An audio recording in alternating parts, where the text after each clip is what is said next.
پروردگار ټول جهان جهان درته سجدي کړي پته زلو زمکه اسمان اسمان درته سجدي کړي. السلام علیکم ورحمت الله وبرکاته. رحیم الله متقی د لغمان ولایت څخه سلامونه را لېږلي او د سلام نه یې وروسته لیکلي چې زه دوه پوښتنې لرم او دوهمه پوښتنه مې دا ده چې د جمعې لمونځ فرض عین دی که واجب. د دویمې پوښتنې په ځواب کې دې باید ووایم مفتی کفایت الله صاحب په کفایت المفتی کې په 5م جلد کې په 104مه صفحه کې لیکي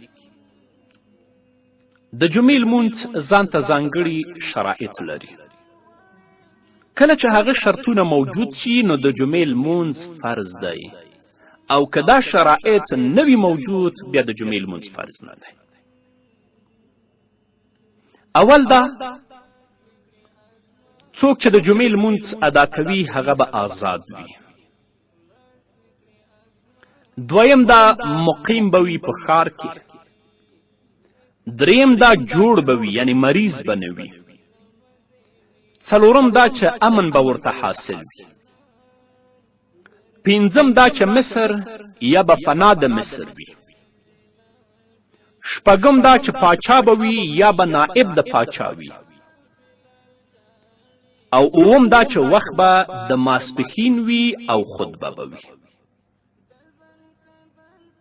نو که یو څوک آزاد وي، مقیم وي په ښار کې، مریض نه وي، امن ورته حاصل وي، مصر یا فنا د مصر وي او هلته د خطبې لپاره پاچا یا نائب د پاچا وي، وخت د ماسپښین وي او خطبه وي، په هغه باندې د جمعې لمونځ فرض دی.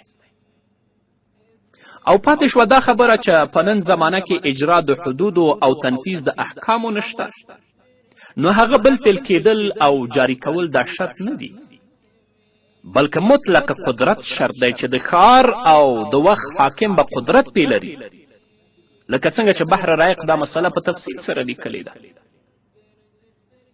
او همدغه مسئله ابن عابدین الشامی رحمه الله په رد المختار کې په 2م جلد کې په 9مه صفحه کې باب الجمعه کې او فتاوی هندیه په لومړني جلد کې 145مه صفحه کې باب الجمعه کې او بدایع صنایع په لومړني جلد کې په 585مه صفحه کې باب شرایط الجمعه کې په تفصیل سره څېړي.